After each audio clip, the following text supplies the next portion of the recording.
అసలు హిందువులుగా జీవించేటువంటి దళితులు ఎప్పుడు కూడా వాళ్ళ క్రమశిక్షణను దాటి ముందుకు పోలేదు. దానికోసం మనం అందరం వాళ్ళ పట్ల రుణపడి ఉన్నాం. కాబట్టి సాధారణంగా నేను ప్రతి సందర్భంలో చెప్పేది, ఇప్పుడు చెప్తున్నా, అసలు భారతదేశం ఎదురుగా నడుస్తున్నదే దళిత హైందవ ఉద్యమం. మామూలు హైందవ ఉద్యమం కాదు, దళిత హైందవ ఉద్యమం.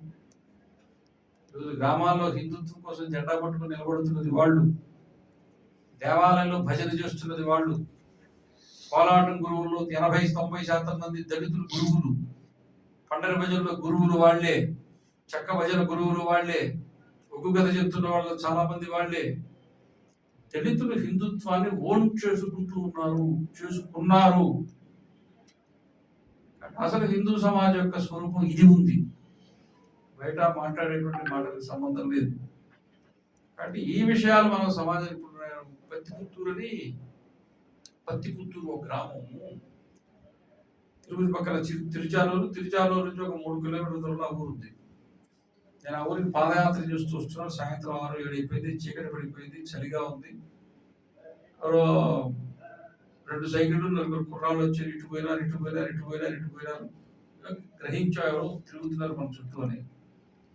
సరే, మేము వేరే అనుకుంటున్నాం, ఏదో వర్గాలు రాజకీయాలు ఏమో ఉంటాయేమో అని అనుకుంటున్నాను. కాదు, వాడు మొత్తం మీద సైకిల్ దిగారు. స్వామి మా దేవాలయం మీద కావాలన్నారు. వస్తాను, వచ్చే ఊరు మాదే, ఆ ఊరిలో ముందు మా దేవాలయానికి రావాలన్నారు. ముందు మా దేవాలయానికి రావాలి అన్నారంటే ఇది వర్గమే అనుకున్నాను. ఒక వర్గం ఉంటుంది, వీళ్ళు వచ్చేసారు అనుకుంటున్నాను. ఎలా ముందు మీ దేవాలయం ఇంకొకరి దేవాలయం రాను, ఊర్లో ప్రవేశించిన తర్వాత ఏ దేవాలయం వస్తే అక్కడి నుంచి ప్రదర్శన మార్గంగా అన్ని దేవాలయాలు ఒకసారి తిరిగేసి ఒక దేవాలయంలో కూర్చుంటాము. లేదు మీరు ముందే మా ఊరు రావాలి, మా దేవాలయం. నేను ట్రావెల్ అయ్యాను. కాస్వామి మీరు రాకపోతే ఊళ్ళోకి పోయారనుకోండి, వాడు మా దేవాలయానికి రాని ఊళ్ళో. వాళ్ళు రానిచ్చేది ఏందయ్యా, నేను వస్తున్నాను, అన్ని ఊళ్ళో దేవాలయానికి నేనే వస్తున్నాను, మీ ఊళ్ళో ఎందుకు రాను?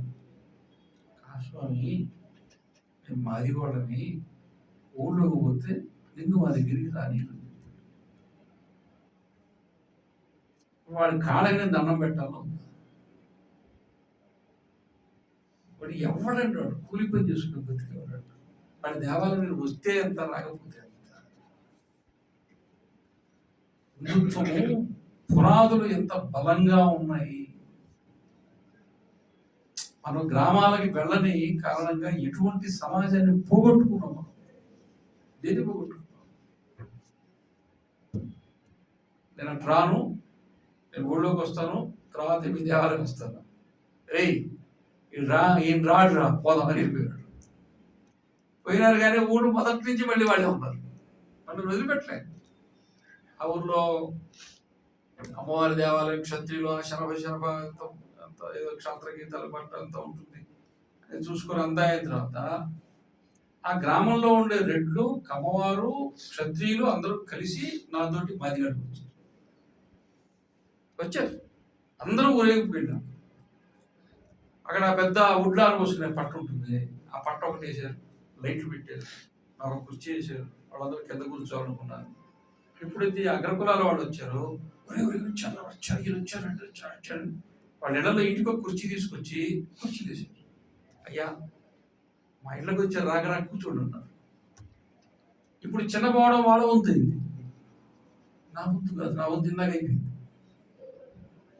వాళ్ళు లేదురా స్వామి ముందు అందరం ఒకటే, అందరం కింద కూర్చున్నారు. వాళ్ళతో కలిసి కింద కూర్చున్నారు. ఆ దేవాలయం గోడ మీద చూస్తే ఆ ఊర్లో చాలా మంది అగ్రకులాలకు చెందిన వాళ్ళు ఇచ్చిన డబ్బులతోనే ఆ దేవాలయం కట్టారు. డబ్బులు ఇచ్చారు, దేవాలయం కట్టించారు, కానీ రారు ఇక్కడికి. అలవాటైపోయింది. ఎప్పుడైతే మనం వెళ్ళామో కలిసి వచ్చేసారు. వాళ్ళ ఆనందానికి అవధం లేదు.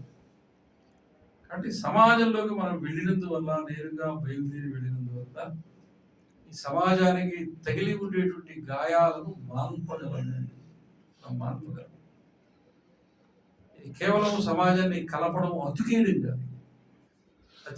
మనందరం కలిసి ఉందని అతుకేయటం కాదు, స్టిక్కర్ వేయటం కాదు. గాయాన్ని మార్పి సహజంగా మనం కలిసి ఉంటాం. సహజంగా కలిసి ఉండాలి. చాలా గ్రామాల్లో ఈరోజు డిమాండ్ ఏంటో తెలుసా? దేవాలయాలు కట్టిన తర్వాత గ్రామంలో ప్రాణ ప్రతిష్ఠ చేసేటువంటి శిలా విగ్రహాలు ఏముంటాయో బేరలు, వాటి గ్రామ ఉత్సవం చేస్తారు. ఆ గ్రామ ఉత్సవం ఏ మార్గంలో చేసి ఆ విగ్రహాలు గర్భగుడిలో ప్రతిష్ఠ చేస్తారో ప్రతి సంవత్సరం ఉత్సవ విగ్రహాలు ఆ మార్గంలోనే పల్లకి వెళ్తుంది.